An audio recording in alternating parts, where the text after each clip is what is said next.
Bienvenue sur Africa 24 dans cette nouvelle édition du Non-Stop Info. Voici les titres de l'actualité. En République du Congo, l'opposant Guy Brice Parfait Kolela lance sa formation politique. L'Union des démocrates humanistes Yuki, c'est le nom du parti de l'ancien candidat, arrivé deuxième à la présidentielle de mars 2016. Le chef de l'État camerounais Paul Biya a effectué une visite officielle du 20 au 22 mars en Italie. Un séjour axé principalement sur la coopération économique, mais également sur la collaboration scientifique entre les deux pays. Et la Libye qui veut renouer avec la tradition équestre. Un tournoi hippique a été organisé dans la ville de Misrata afin de sensibiliser les populations à cette discipline sportive. Mais tout d'abord, au Sénégal, le maire de Dakar, Khalifa Sall, devant les juges ce jeudi. Après les interrogatoires la semaine dernière, il devrait être confronté ce 23 mars avec ses co-inculpés. Khalifa Sall est soupçonné d'avoir détourné 2,7 millions d'euros issus d'un fonds de l'État mis à la disposition de la mairie. Il a également été inculpé pour association de malfaiteurs.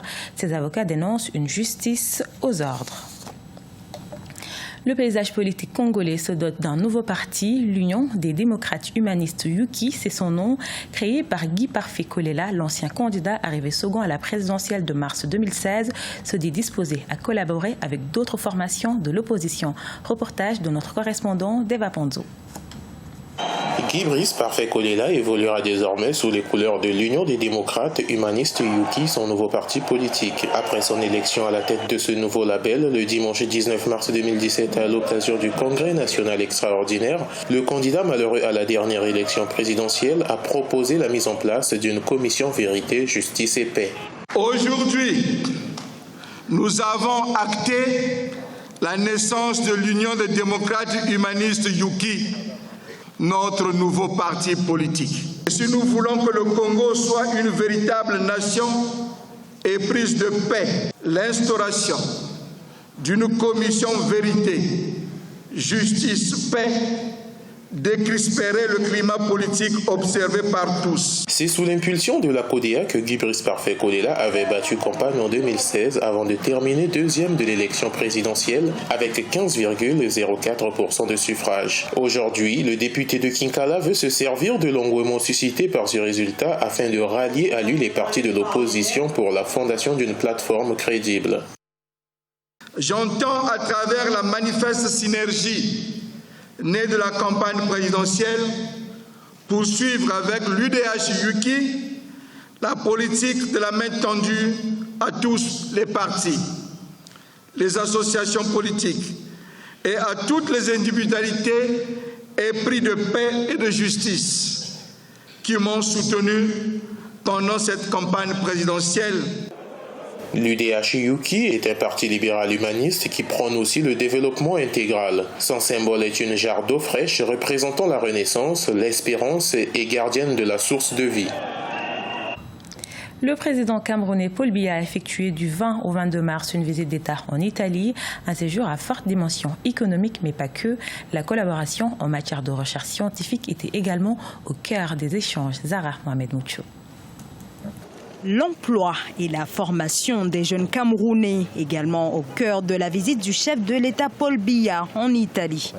Les deux pays coopèrent sur ce chapitre et ce partenariat s'est traduit en 2016 par la signature d'un protocole d'accord entre l'Université de Pondou d'Italie et l'École nationale supérieure des travaux publics du Cameroun.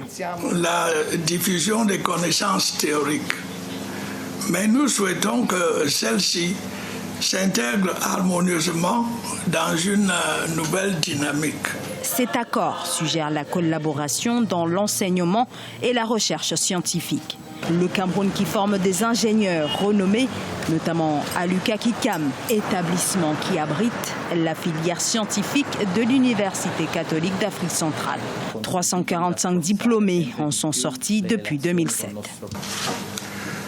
L'université camerounaise apparaît sous cet angle comme un puissant moteur de développement économique, social et technologique. Elle permet aux étudiants de devenir des citoyens responsables et utiles à leur pays, voire à leur sous-région, des hommes et des femmes compétents Chaque année, ce sont 75 000 jeunes Camerounais qui sont à la recherche d'un emploi. Et près de la moitié se heurtent à l'inadéquation entre leur formation et les réalités du marché du travail. Une réalité constatée par le gouvernement camerounais qui ambitionne, avec ce type de coopération, de résorber le taux de chômage de ces jeunes.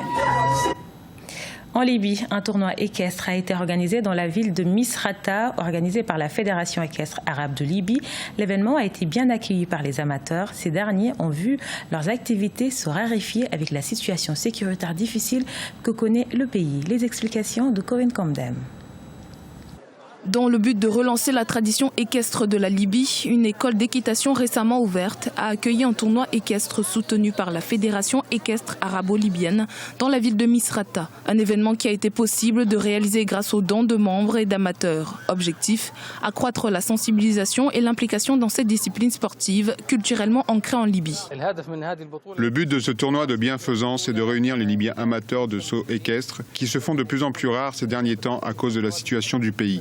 Nous, en tant qu'école, nous essayons de lui redonner vie parce qu'il s'agit d'un sport que tous les Libyens aiment.